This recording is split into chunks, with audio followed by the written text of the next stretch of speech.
As the 71st session of the United Nations General Assembly wraps up in New York, who will be the next Secretary General? Hello, everyone. I'm Asiye Namdar, sitting in for Anna Naidu, and this is The Heat.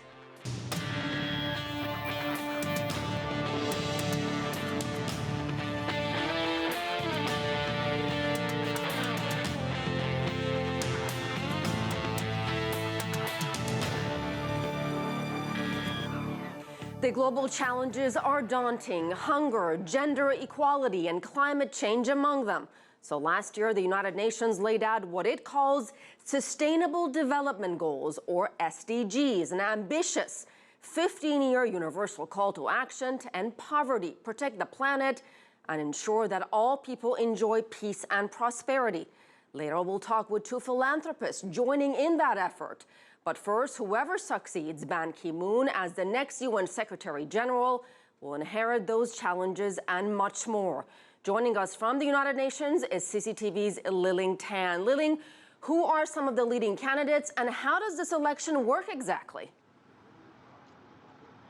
Hey there, Asiye. Yes, the leading candidate right now is Antonio Guterres, who is the former Prime Minister of Portugal and also the former UN High Commissioner for Refugees. In second and third places are Vuk Jeremic, who is the former Foreign Minister of Serbia, and Miroslav Lajčák, who is the current Foreign Minister of Slovakia. Now, this is the fifth straw poll here by the Security Council, and what that involves is Security Council members get to vote three ways. The first is encourage, the second is discourage, and the third is no opinion. And so far, Guterres has been the consistent front runner.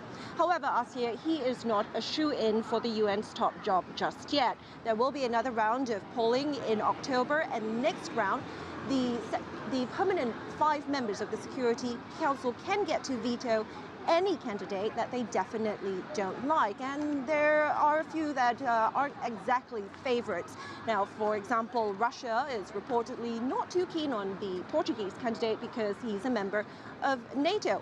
And the US is reportedly not too keen on the Serbian candidate because he had previously opposed Kosovo's independence back in the day. So it's still uncertain who will be the man or woman to replace Ban Ki-moon's shoes when he steps down as Secretary General of the United Nations at the end of the year.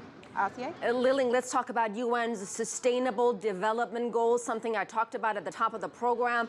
What more can you tell us about that? And did they come up during the General Assembly meeting? Yes, absolutely. The Sustainable Development Goals, or SDGs as they're known here, did come up a lot. In fact, they were the overarching theme during the General Assembly high-level debates in which we saw world leaders from Africa to Asia, Europe to the Americas talk about how they are implementing targets and also their forward-looking plans on how to reach these targets. Now, the SDGs contain 17 goals that range from endeavors to end poverty and hunger to promoting health, education, gender equality, as you mentioned, as well as climate change. And on that last note, we did see more countries ratify last week that landmark Paris climate agreement. So that was a big step forward. Now, also we saw commitments from some countries, an announcement of visions. This was an occasion, a year after the SDGs were officially announced, an occasion for world leaders to lay out their vision and their plans. And from China, we heard Premier Li Keqiang tell the General Assembly during his address on Wednesday that China was among the first few nations that sign on to the SDGs, and that and he also underscored how for development to be sustainable, it needs to be balanced, the gap between the North and South need to be narrowed, and that it cannot be driven by pollution and high consumption. Of course, China also, if you recall, China had committed to increasing its annual contribution to the United Nations by $100 million over 2015 levels, and he hopes to reach that target by the year 2020. All right, Liling Tan reporting from the United Nations. Thank you. Joining us from the United Nations is the former Prime Minister of New Zealand and current administrator of the UN Development Program, Helen Clark. Ms. Clark, thank you for being here. Thank you. You've been the head of UNDP for the past 7 years. What do you consider your biggest achievement, and what have been the biggest challenges? Well, two things. Firstly, having UNDP ranked for the past 2 years as the most transparent aid organisation in the world, I think has been a tremendous achievement. We think that transparency makes us more accountable, it restores and keeps trust in us very, very high. Very pleased with that. Secondly, we were absolutely well positioned for the new Sustainable Development Agenda. And that will, see us through to be very, very relevant to the member states. Biggest challenges, obviously, all the big security challenges, peace and security across the Middle East, North African region, some of the issues in the Sahel and the Horn of Africa, ongoing challenges in Afghanistan. So we have staff there delivering in very, very difficult and dangerous circumstances. So you mentioned the sustainable development. Let's expand that a little bit more. An ambitious plan of action for people, planet, and prosperity. 17 sustainable development goals, 169 targets, very ambitious. Also a big theme at the G20 summit in Hangzhou. What's been China's role in advancing this program?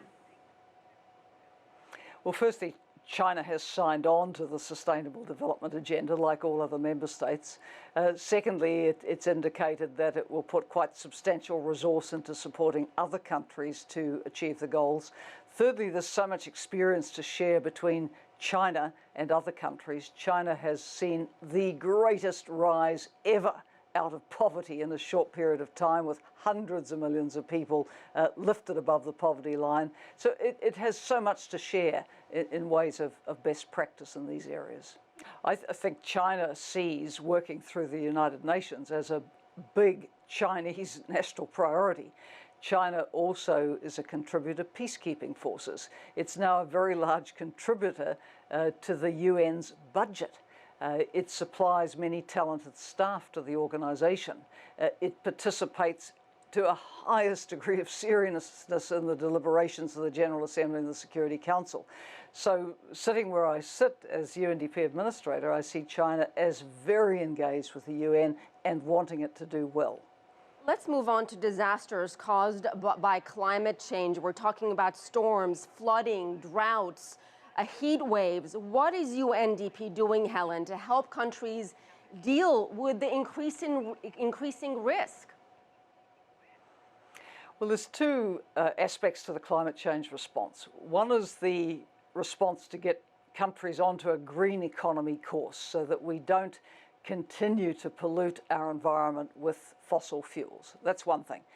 For many developing countries, what they're confronted with right now is the here and now of these increasingly bad disasters. And here's the bad news. The weather will keep getting worse for decades until it stabilises if we can meet the Paris Agreement objectives. So UNDP is in on both sides of this work, helping the green economy strategies, policies, practice, implementation, but also working with countries to lift their resilience to these weather-related disasters, which are being exacerbated by climate change. We talked about some of the challenges UNDP faces right now. What about the refugee crisis, Helen? How much is that on the radar of UNDP? Very much on the radar. If you take, for example, the Syria crisis, firstly, we have worked as hard as we can within Syria with the resources we can get to try to stabilise people in their own country, including the 6.5 million internally displaced Syrians. Secondly, in countries very badly impacted in the neighbourhood, like Turkey, like Jordan, like Lebanon, we've been working with the governments and the local authorities and the host communities, towns and villages, to try to support work and opportunity for both the newcomers and the host communities. We have worked to support tolerance, worked with local leaders, because it's not so difficult for people to whip up resentment against newcomers. And yet people are fleeing from a desperate situation. So they need to be supported. We believe they want the dignity of work and being able to stand on their own feet. You are running for UN Secretary General. You've said the UN needs your style of leadership. Explain to us what that means exactly. And Helen, what would you bring to the job? Well, what I would bring to the job is many years of top leadership experience.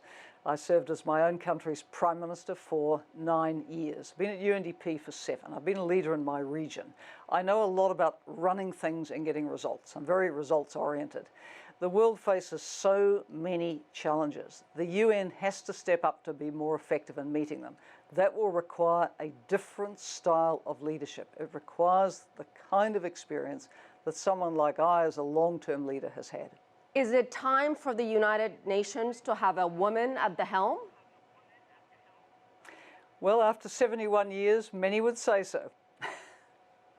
Okay, let's talk about the UN Security Council. 5 permanent members, Helen, 10 non-permanent members elected for 2 years.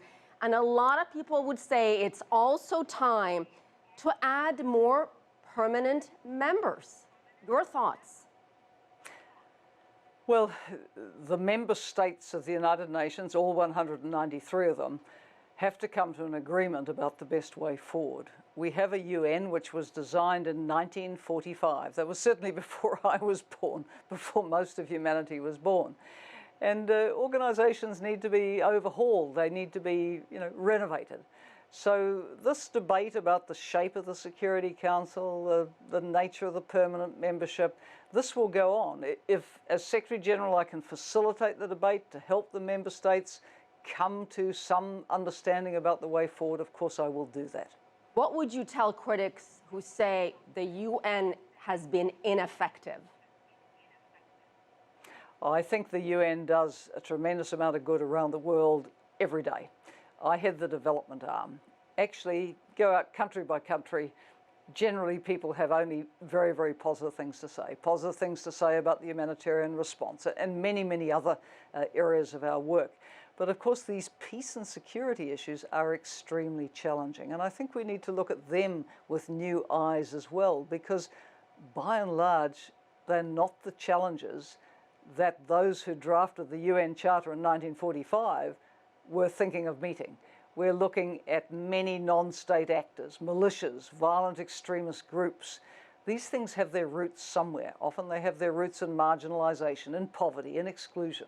So we need to take a broader developmental lens to peace and security. It's not just a military or a strong policing or intelligence response which is going to solve this. And so many conflict zones around the world. You mentioned Syria, there's also Afghanistan, there's Yemen. In Africa, the fight against Boko Haram. So many competing agendas, so many competing interests by various nations, Helen. How would you bring those countries together on very divisive and sensitive issues? And that's the job of the Secretary General, to facilitate the member states coming together to solve problems. If you take some of the situations, like Boko Haram affected area around the Lake Chad Basin, I've recently visited North Cameroon. Shortly, we'll be putting together with the World Bank and the European Union, at the request of the government, a plan for recovery when circumstances permit. There's going to need to be a lot of international solidarity to support these communities to come back from where they've been, offer their young people opportunity, get the infrastructure and services in. So what I'm very much emphasising is we're all in this together. If one community is insecure, in the end, that will have ripple effects for all of us. We've seen this so graphically with the Syria crisis. So the UN must be dedicated to supporting member states to come together to find the answers. And Helen, if it is not you elected as head of the UN, as a UN Secretary General, and if it's someone else, another woman, would you support her? Look, whoever the choice of the member states is, I will support. Obviously, my plan A is my own candidacy, and I'm pursuing that extremely hard. Helen Clark, thank you so much for your time. And we need to take a break. When we come back, we'll talk with 2 leading philanthropists working with the United Nations to help achieve some of those sustainable development goals. Stay with us. You're watching The Heat.